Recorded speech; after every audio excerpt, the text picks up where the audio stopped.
The colder it got up here on the top of the mountain, stalled on the timber bowl chair, the more the T-Rex next to her threatened to jump.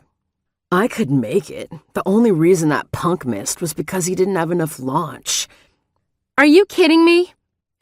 Ella Blair curled her fingers into a ball inside her mittens. She already couldn't feel her toes, and she'd snuggled her nose into her net gaiter, a film of fog covering her goggles.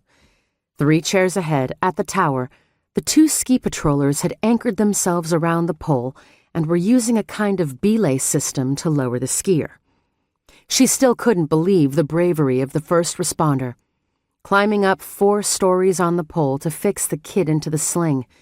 For a second there, she thought the terrified teenager might just leap into the patrol's arms. She turned, looking down behind her, and spied him, attached to the bright red sled, sliding through the powder and down the bowl toward the base. His thighs had to be on fire, shredding the hill at first one angle, then the next. Now that was the kind of hero she wanted to be, someone who actually helped people with real problems, not tracking down her delinquent brother. Now her fingers had gone numb, and save for the adrenaline of watching the ski patrol lower the idiot teenager hanging from the lift, she would be a frozen, hypothermic ball. She wanted to get off this mountain, and fast. The bright, sunny day had deceived her into believing that heading west to hijack her brother's ski vacation was a brilliant stratagem for getting him turned around and headed back to Vermont, and more specifically, his sophomore year at Middlebury. She still didn't understand why her parents seemed okay with his ski-bum sabbatical. But the longer they sat here, the longer she despaired of having a real conversation with Oliver. After all, clearly he wasn't taking anything she said seriously. Not dressed in that ridiculous costume.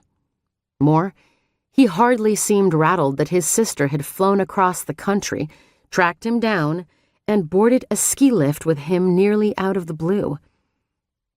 Not so much out of the blue, because she'd been watching him, trying to figure out how to pin him down for a come-to-Jesus chat since arriving at their parents' resort condo this morning. No, actually, since she'd gotten the semi-drunk pocket call from him 3 nights ago. Slurred speech and muffled, raucous laughter in the bar around him, something about Montana and skiing down Heaven's Peak. She'd yelled into the phone at the top of her lungs before finally giving up and booking a flight.